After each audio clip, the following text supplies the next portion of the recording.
Hi friends, welcome to our channel. ನಾನು ಇವತ್ತಿನ ತರಗತಿಯಲ್ಲಿ ನಮ್ಮ ಟಿಇಟಿಗೆ ಸಂಬಂಧಪಟ್ಟಂತಹ ದಕ್ಷಿಣ ಭಾರತದ ರಾಜವಂಶಗಳಲ್ಲಿ ಒಂದಾದಂತಹ ಕಂಚಿಯ ಪಲ್ಲವರ ಬಗ್ಗೆ ತಿಳಿದುಕೊಳ್ಳೋಣ. ಕಂಚಿಯ ಪಲ್ಲವರು. ಪಲ್ಲವ ರಾಜವಂಶವು ದಕ್ಷಿಣ ಭಾರತದ ಒಂದು ಪ್ರಸಿದ್ಧ ರಾಜವಂಶ. ಏನು ದಕ್ಷಿಣ ಭಾರತದ ರಾಜವಂಶಗಳು ಬರ್ತಾವಲ್ಲ, ಅದರಲ್ಲಿ ಒಂದು ಪ್ರಸಿದ್ಧವಾದಂತಹ ರಾಜವಂಶ ಯಾವುದಂದರೆ ಅದು ಕಂಚಿಯ ಪಲ್ಲವರು. ತಮಿಳು ಪಲ್ಲವರ ರಾಜಧಾನಿ ಏನು? ತಮಿಳುನಾಡಿನ ಕಂಚಿ ಏನಾಗಿದೆ ಅಂದರೆ ಪಲ್ಲವರ ಒಂದು ರಾಜಧಾನಿಯಾಗಿದೆ. ತಮಿಳುನಾಡಿನ ಕಂಚಿ ಎಲ್ಲಿ ಕಂಡು ಬರುತ್ತಂದರೆ ತಮಿಳುನಾಡಲ್ಲಿ ಕಂಡು ಬರುತ್ತೆ. ಪಲ್ಲವರ ರಾಜಧಾನಿ ಯಾವುದಂದರೆ ಅದು ಕಂಚಿ. ಇವರು ಸುಮಾರು ಏನು ಮಾಡಿದ್ದಾರೆ ಅಂದರೆ 300 ವರ್ಷಗಳ ಕಾಲ ಆಳ್ವಿಕೆ ನಡೆಸಿದರು. ಪಲ್ಲವರು ಏನು ಮಾಡ್ತಾ ಇರ್ತಾರೆ? 300 ವರ್ಷಗಳವರೆಗೆ ಆಳ್ವಿಕೆಯನ್ನು ನಡೆಸ್ತಾ ಇರ್ತಾರೆ. ಇವರ ಪ್ರಸಿದ್ಧ ಅರಸ ಯಾರಂದರೆ ನರಸಿಂಹವರ್ಮ. ನರಸಿಂಹವರ್ಮನು ಪಲ್ಲವ ಅರಸರಲ್ಲಿಯೇ ಶ್ರೇಷ್ಠವಾದಂಥ ಅರಸ. ಇವನಿಗೆ ಮಹಾಮಲ್ಲ ಎಂಬುದು ಬಿರುದಿತ್ತು. ಮಹಾಮಲ್ಲ ಯಾರಿಗಿದೆ ಬಿರುದು ಅಂತ ಕೇಳ್ತಾರೆ. ಆವಾಗ ನರಸಿಂಹವರ್ಮನಿಗೆ ಈ ಬಿರುದು ಕಂಡುಬರ್ತೈತೆ. ಪರಾಕ್ರಮಿಯಾಗಿದ್ದ ಈತನು ಚಾಳುಕ್ಯ ರಾಜ್ಯದ ಮೇಲೆ ದಂಡೆತ್ತಿ ಹೋಗಿ ಇಮ್ಮಡಿ ಪುಲಿಕೇಶಿಯನ್ನು ಸೋಲಿಸಿ ಬಾದಾಮಿಯನ್ನು ಗೆದ್ದುಕೊಂಡನು. ಇವ ಏನು ಮಾಡಿದನು ಅಂತಂದರೆ, ನರಸಿಂಹವರ್ಮನು ಪರಾಕ್ರಮಿಯಾದಂತಹ ಚಾಳುಕ್ಯ ರಾಜ್ಯದ ಮೇಲೆ ಏನು ಮಾಡ್ತಾನೆ ಅಂದರೆ ಯುದ್ಧ ಸಾರಲಕ್ಕೆ ಹೋಗ್ತಾನೆ. ಚಾಳುಕ್ಯರ ಶ್ರೇಷ್ಠ ಅರಸನಾದಂಥ ಇಮ್ಮಡಿ ಪುಲಿಕೇಶಿಯನ್ನು ಸೋಲಿಸಿ ಅವನ ಬಾದಾಮಿಯನ್ನು ಏನು ಮಾಡ್ತಾನೆ ಅಂದರೆ ಇವನು ಗೆದ್ಕೊಳ್ತಾನೆ. ಆ ವಿಜಯದ ಸಂಕೇತವಾಗಿ ಇವನಿಗೆ ಏನಂತ ಕರೀತಾನೆ ಅಂದರೆ 1ನೇ ನರಸಿಂಹವರ್ಮನಿಗೆ ವಾತಾಪಿ ಕೊಂಡ ಅಂಥೇಳಿ ಕರಿತೀವಿ. ವಾತಾಪಿಗೆ ಬಾದಾಮಿ ಅಂದರೊಂದೇ, ವಾತಾಪಿ ಅಂದರೊಂದೇ. ಅದಕ್ಕೆ ಆ ಸಾಮ್ರಾಜ್ಯವನ್ನು ಗೆದ್ದುಕೊಂಡಿದ್ದ ಸಲುವಾಗಿ ಅವನಿಗೆ ಆ ಬಿರುದನ್ನು ಕೊಡ್ತಾರೆ. ನರಸಿಂಹವರ್ಮನು ಮಾಮುಲ್ಲಾಪುರ ಅಂದರೆ ಈಗಿನ ಮಹಾಬಲಿಪುರಂ ರೇವುಪಟ್ಟಣವನ್ನು ಸುಂದರ ನಗರವಾಗಿ ಅಭಿವೃದ್ಧಿಪಡಿಸಿದ. ಮಾಮುಲ್ಲಾಪುರ ರೇವುಪಟ್ಟಣ ಸುಂದರ ನಗರವಾಗಿ ಅಭಿವೃದ್ಧಿಪಡಿಸಿದವರು ಯಾರು ಅಂತ ಕೇಳಿದ್ರೆ ಅದು ನರಸಿಂಹವರ್ಮ.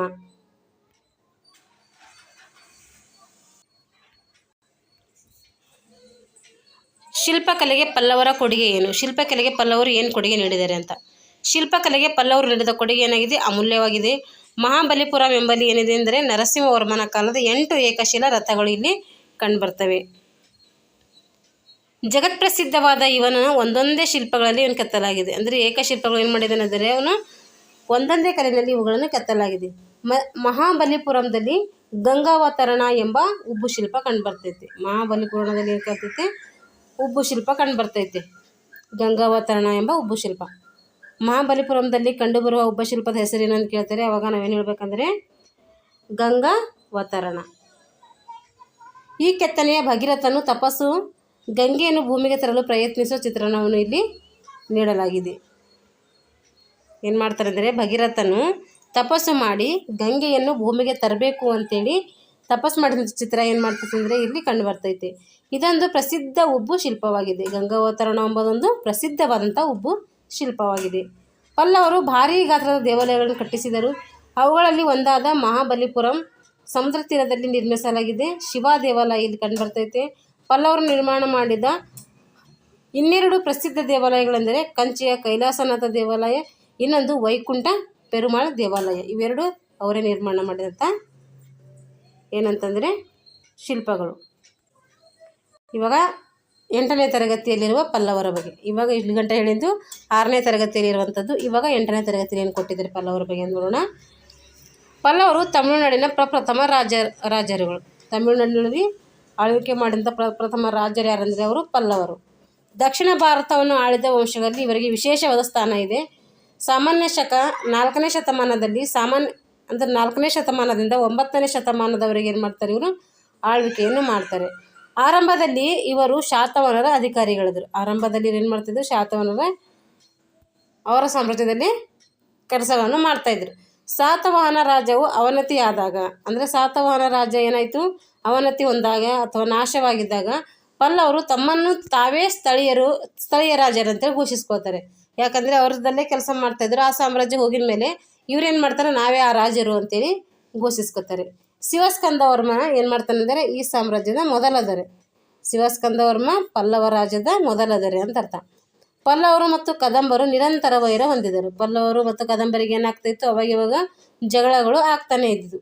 ಆನಂತರ ಚಾಳುಕ್ಯ ವಂಶದ ಇಮ್ಮಡಿ ಪುಲಿಕೇಶಿ ಏನು ಮಾಡ್ತಾನೆ ಅಂತಂದರೆ ಪಲ್ಲವರ ಮಹೇಂದ್ರವರ್ಮನನ್ನು ಸೋಲಿಸ್ತಾನೆ.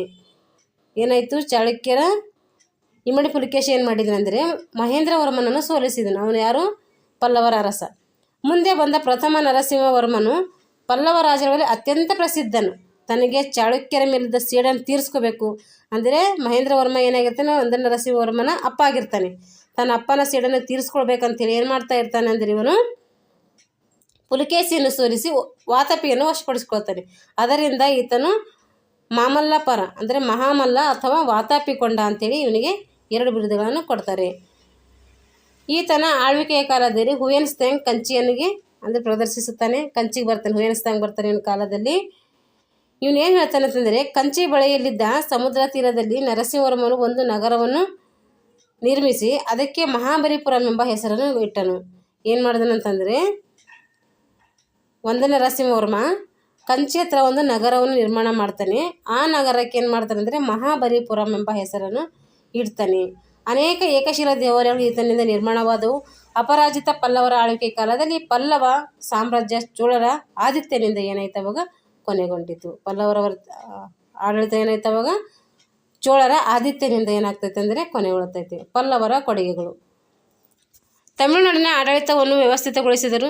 ಸಾಹಿತ್ಯ, ಧರ್ಮ, ಕಲೆ ಮತ್ತು ವಾಸ್ತುಶಿಲ್ಪ ಹಾಗೂ ಶಿಕ್ಷಣಗಳಲ್ಲಿ ಇವರು ಕೊಡುಗೆ ಏನಾಗಿದೆ ಅಂದರೆ ಗಮನಾರ್ಹವಾಗಿದೆ.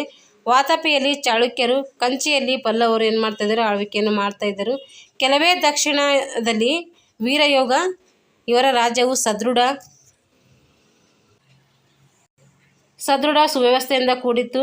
ಮಂತ್ರಿ ಮತ್ತು ಪ್ರಾಂತ್ಯಾಧಿಕಾರಿಗಳು ಇರ್ತಾಯಿದ್ರು ಇವರು ರಾಜ್ಯದಲ್ಲಿ. ರಾಜನಿಗೆ ಸಹಾಯ ಮಾಡಲು ಮಂಡಲ ಇರ್ತಿತ್ತು, ನಾಡಿರ್ತಿತ್ತು, ಗ್ರಾಮಗಳಾಗಿರ್ತಿತ್ತು.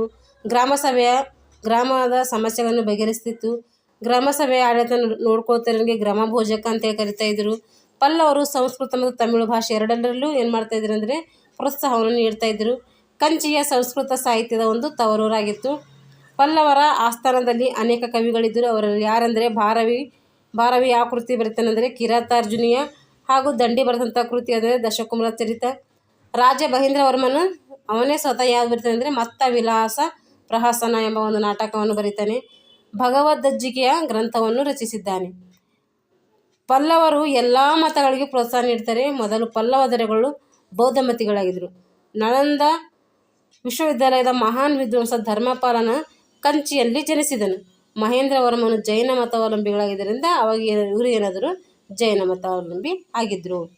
7ನೇ ಶತಮಾನದಲ್ಲಿ ಶೈವ, ವೈಷ್ಣವ, ಭಕ್ತಿ ಪಂಥಗಳು ಏನಾಗಿದ್ವು ಅಂದರೆ ಜನಪ್ರಿಯವಾದಂತಹ ಪಂಥಗಳಾಗಿದ್ವು. ನಯನ್ಮಾರರು ಎಂಬ 63 ಯತಿ ಶ್ರೇಷ್ಠರು ಶೈವ ಮತವನ್ನು ಪ್ರಚಾರಗೊಳಿಸಿದರು. 12 ಮಂದಿ ಆಳ್ವರರು ಏನು ಮಾಡಿದ್ರೆ ವೈಷ್ಣವ ಮತವನ್ನು ಪ್ರಚಾರಗೊಳಿಸಿದರು. ಈ ಯುಗವು ಭಕ್ತಿ ಚಳವಳಿಯ ಉದಯವಾಗಿ ಏನಾಗಿತ್ತು, ಅಭಿವೃದ್ಧಿ ಹೊಂದಿತು. ವೈದಿಕ ಧರ್ಮವು ಪುನರುಜ್ಜೀವನಕ್ಕೆ ಸಹಾಯ ಮಾಡಿತು. ತಮಿಳಿನಲ್ಲಿ ಶ್ಲೋಕಗಳು ರಚನೆಯಾದವು. ಇದೇ ತಮಿಳು ಸಾಹಿತ್ಯದ ನಿಧಿಯಾಗಿದೆ. ಪಲ್ಲವರು ಕಲೆ ಮತ್ತು ವಾಸ್ತುಶಿಲ್ಪದ ಪ್ರೇಮಿಗಳಾಗಿದ್ದರು. ತಮ್ಮ ರಾಜ್ಯದಲ್ಲಿ ಇವರು ಅನೇಕ ದೇವಾಲಯಗಳನ್ನು ನಿರ್ಮಿಸ್ತಾ ಇದ್ದರು. ದೇವಾಲಯಗಳಲ್ಲಿ ಅತ್ಯುತ್ತಮ ಕಲಾ ಕೌಶಲ್ಯವನ್ನು ಇಲ್ಲಿ ನಾವು ಕಾಣಬಹುದು. ಪಲ್ಲವರ ವಾಸ್ತುಶಿಲ್ಪವನ್ನು ಕಲ್ಲಿನಲ್ಲಿ ಕೊರೆದು ಮಾಡಿದ ದೇವಾಲಯಗಳು ಹಾಗೂ ರಚನಾ ವಿನ್ಯಾಸ ದೇವಾಲಯಗಳೆಂದು ವಿಂಗಡಿಸಲಾಗಿದೆ. ಮಹಾಬಲಿಪುರಂನಲ್ಲಿ ಕಲ್ಲಿನಲ್ಲಿ ಕೊರೆದು ಮಾಡಿದ ಅನೇಕ ದೇವಾಲಯಗಳನ್ನು ನಾವು ಕಾಣಬಹುದು. ಏಕಶಿಲೆಗಳಲ್ಲಿ ಅದ್ಭುತ ವಿಗ್ರಹಗಳನ್ನು ಕೆತ್ತಿ ಬಿಡಿಸಲಾಗಿದೆ. ಇವುಗಳು ಮಹಾಭಾರತ ಮತ್ತು ಭಾಗವತದ ಕಥೆಗಳನ್ನು ಹೊಂದಿವೆ. ಇಲ್ಲಿನ ಪಂಚರಥಗಳು ಏನಾಗಿದೆ ಅಂದರೆ ಸುಪ್ರಸಿದ್ಧವಾದಂತಹ ಏಕಶಿಲೆಯಲ್ಲಿ ನಿರ್ಮಾಣವಾದಂಥ ದೇವಾಲಯಗಳಿವೆ. ಇಲ್ಲಿ ಅರ್ಜುನ ತಪಸ್ಸು ಮಾಡುವ ಒಂದು ದೃಶ್ಯವು ಇಲ್ಲಿ ಕಂಡುಬರ್ತೈತೆ. ಕಂಚಿಯಲ್ಲಿನ ಕೈಲಾಸನಾಥ, ಏಕಾಂಬರನಾಥ ಮತ್ತು ವೈಕುಂಠ ಪೆರುಮಾಳರ ದೇವಾಲಯಗಳು ಮಹಾಬಲಿಪುರಂದ ಕಡಲದಾಚೆಯ ದೇವಾಲಯ. ಪ್ರಾಚೀನ ಭಾರತ ವಾಸ್ತುಶಿಲ್ಪದ ಅತ್ಯುತ್ತಮ ನಿದರ್ಶನಗಳು. ಎಲ್ಲ ದೇವಾಲಯಗಳು ಏನು ಮಾಡ್ತವೆ, ಪ್ರಮುಖವಾದಂಥ ಪಾತ್ರವನ್ನು ವಹಿಸ್ತವೆ. ದೇವಾಲಯಗಳು ಧಾರ್ಮಿಕ ಹಾಗೂ ಕಲಾತ್ಮಕ ಚಟುವಟಿಕೆಗಳ ಕೇಂದ್ರವಾಗಿದ್ದವು. ದೇವಾಲಯದ ಅಂಗಳಗಳಲ್ಲಿ ಸಂಜೆ ಸಮಯದಲ್ಲಿ ಗ್ರಾಮೀಣ ಜನರು ಕಲೆತು ಅನೇಕ ವಿಷಯಗಳನ್ನು ಏನು ಮಾಡ್ತಾರೆ ಅಂದರೆ ಚರ್ಚಿಸ್ತಾ ಇದ್ದರು. ವಿರಾಮ ವೇಳೆಯಲ್ಲಿ ಜನರು ಅಲ್ಲಲ್ಲಿ ಸಭೆ ಸೇರ್ತಾ ಇದ್ದರು. ಪುರಾಣ ಶ್ರವಣ, ಭಕ್ತಿಗೀತೆಗಳನ್ನು ಹಾಡ್ತಾ ಇದ್ದರು. ಹೀಗಾಗಿ ದೇವಾಲಯಗಳು ಸಾಮಾಜಿಕ ಶೈಕ್ಷಣಿಕ ಕೇಂದ್ರಗಳಾಗಿ ಮಾರ್ಪಟ್ಟಿದ್ದರು ಕಾಲದಲ್ಲಿ. ಪಲ್ಲವರು ಒಳ್ಳೆಯ ನೌಕಾಬಲವನ್ನು ಹೊಂದಿದ್ದರು. ಇಲ್ಲಿನ ವರ್ತಕರು ಮಲಯ, ಇಂಡೋನೇಷಿಯಾ ಮತ್ತು ಆಗ್ನೇಯ ಏಷ್ಯಾ ರಾಷ್ಟ್ರಗಳೊಂದಿಗೆ ವಾಣಿಜ್ಯ ಸಂಬಂಧವನ್ನು ಕೂಡ ಹೊಂದಿದರು. ಭಾರತೀಯರ ಭಾಷೆ, ಮತ, ಸಂಪ್ರದಾಯ, ಸಂಸ್ಕೃತಿಗಳು ಈ ದೇಶದಲ್ಲಿ ಏನು ಮಾಡ್ತಂದ್ರೆ ಅತಿ ಪ್ರಭಾವ ಬೀರೋದನ್ನು ನಾವು ಇಲ್ಲಿ ಕಾಣ್ತೀವಿ. ಹೀಗೆ ಕಂಚಿಯ ಪಲ್ಲವರ ಬಗ್ಗೆ ತಿಳ್ಕೊಂಡಿದ್ವಿ. ಮುಂದಿನ ತರಗತಿಯಲ್ಲಿ ಏನು ಮಾಡೋಣ ಅಂದರೆ ರಾಷ್ಟ್ರಕೂಟರ ಬಗ್ಗೆ ತಿಳಿದುಕೊಳ್ಳೋಣ. ಈಗ ಸ್ವಲ್ಪ ಕ್ವಶನ್ ಇದ್ದಾವೆ ನೋಡಿ. ಪುಲಿಕೇಶಿ ಸೋಲಿಸಿದ ಪಲ್ಲವರ ದೊರೆ ಯಾರಂತಂದರೆ ಮಹೇಂದ್ರ ವರ್ಮ. ಪುಲಿಕೇಶಿ ಏನು ಮಾಡ್ತಾನೆ, ಮಹೇಂದ್ರ ವರ್ಮನನ್ನು ಸೋಲಿಸ್ತಾನೆ. ಆ ಮಹೇಂದ್ರ ವರ್ಮ ಯಾರಿರ್ತಾರೆ ಅಂದರೆ 1ನೇ ನರಸಿಂಹನ ಅವರ ಅಪ್ಪ ಇರ್ತಾನೆ. ಅದಕ್ಕೆ ಅವ್ರ ಅಪ್ಪನ ಸೇಡು ತೀರಿಸ್ಕೋಬೇಕಂತೇಳಿ ಏನು ಮಾಡ್ತಾನಂದರೆ 1ನೇ ನರಸಿಂಹವರ್ಮ ಇದ್ರ ಮೇಲೆ ದಾಳಿ ಮಾಡ್ತಾನೆ. ಕರ್ನಾಟಕ ಎಂಬ ಹೆಸರನ್ನು ಕೊಟ್ಟವರು ಯಾರಂತಂದರೆ ಕರ್ನಾಟಕ ಎಂಬ ಹೆಸರು ಕೊಟ್ಟವರು ಯಾರಂದರೆ ಚಾಲುಕ್ಯರು. ಯಾರು ಕೊಡ್ತಾರ? ಪುಲಕೇಶಿಯ ಸೊಸೆ ಉಜ್ಜಿಕೆ ಈ ಹೆಸರನ್ನು ಕೊಡ್ತವಳೆ. ಹರ ಪಾರ್ವತಿಯ ಸಂಸ್ಕೃತ ನಾಟಕದ ಕರ್ತೃ ಶಿವಭಟ್ಟಾರಕ. ವಾತಾಪಿ ಎಂಬ ಬಿರುದು ಪಡೆದುಕೊಂಡ ರಾಜ ಯಾರಂದರೆ 1ನೇ ನರಸಿಂಹ ವರ್ಮ. 1ನೇ ನರಸಿಂಹ ವರ್ಮನೇ. ಹೌದು. ಅರ್ಜುನನ ತಪಸ್ಸು ಎಂಬ ಕಲಾಕೃತಿ ಎಲ್ಲಿ ಕಂಡು ಬರ್ತಂದರೆ ಮಹಾಬಲಿಪುರಮಲ್ಲಿ ಕಂಡು ಬರ್ತದೆ. ಇವೆಲ್ಲ ಸಂಕ್ಷಿಪ್ತವಾಗಿ ವಿವರಿಸಲಿದ್ದೇವೆ. ಮುಂದಿನ ತರಗತಿಯಲ್ಲಿ ಏನು ಮಾಡೋಣ ಅಂದರೆ ರಾಷ್ಟ್ರಕೂಟರ ಕುರಿತು ನೋಡೋಣ ಅಂತ ಹೇಳ್ತಾ ಇಲ್ಲಿಗೆ ಈ ವಿಡಿಯೋನ ಮುಗಿಸ್ತಾ ಇದ್ದೀನಿ. Thanks for watching.